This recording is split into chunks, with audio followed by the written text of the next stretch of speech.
So I would try to rely on people who were more knowledgeable than me, and I called them and said, hey, I get the opportunity to go interview Pimp C, tell me everything there is to know.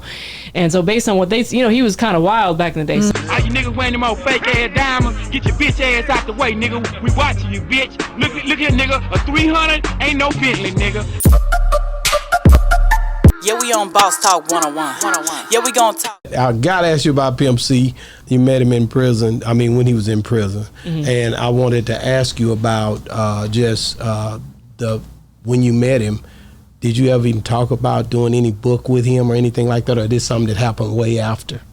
No, that happened later. But he, even as I was researching for the book and going back and reading some of our early interviews, he'd even asked me to help manage him, and I wasn't I had so much. When he first got out of prison, he was kind of talking to me about putting a tour together and, getting all these artists. And I kind of was kicking myself did I slip up and miss some opportunities here? Because you had a booking agency at that time as well, right? Yeah, I've been doing bookings since 2008 as well. So kind of overlapped with the Ozone years. I still, I just have a lot of contacts with, especially overseas. I get a lot of bookings overseas because they don't know necessarily who do I deal with to get an American act, and they want to know that it's legit. There's a lot of scammers who say that they're booking agents, so that's definitely a whole other side of the industry. But yeah, Pimp, I met him when he was in prison, and that was part of the went to visit him?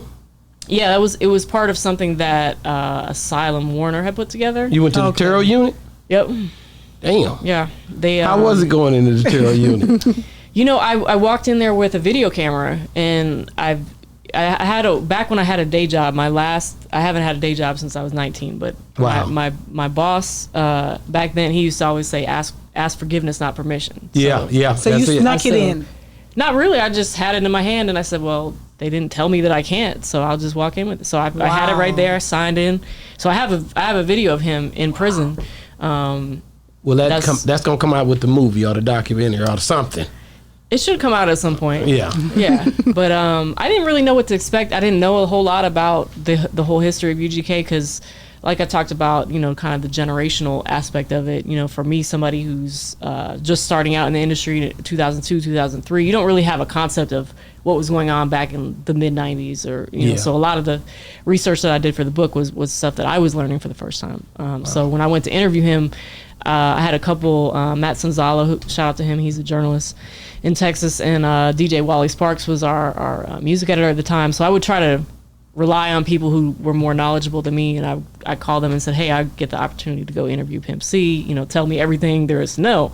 And so based on what they, he was kind of wild back in the day. So all you niggas wearing them old fake ass diamonds, get your bitch ass out the way, nigga. We watching you, bitch. Look here, nigga. A 300 ain't no Bentley, nigga. So they had me expecting just this, this guy who was just crazy, and, off the chain. And, I was a little apprehensive, okay, I'm going to a prison. This guy's kind of wild. What do I expect? But he was just super mellow and chill, and he had his mom talked a lot about some of his struggles with mental health, and he had some drug issues prior to him going in, and I felt like she was really open about all that kind of stuff. So I how long had he been locked up when you went to see him? He must have been in there he did 4 years, right? I think it was right around, he probably was in there about 3 years by the time. So it was almost time for him to come back. Yeah, well, I was seeing him, just who he was without any of the, outside influences, and he was really in a clearer headspace, and he talked about kind of being grateful. I'm obviously this isn't a good thing, but it's probably good that it happened to me because I was out of control, and I don't know what would have happened if I was still on the streets, and so he seemed to have a really good perspective about it. Yeah, we on Boss Talk 101. Yeah, we gonna talk.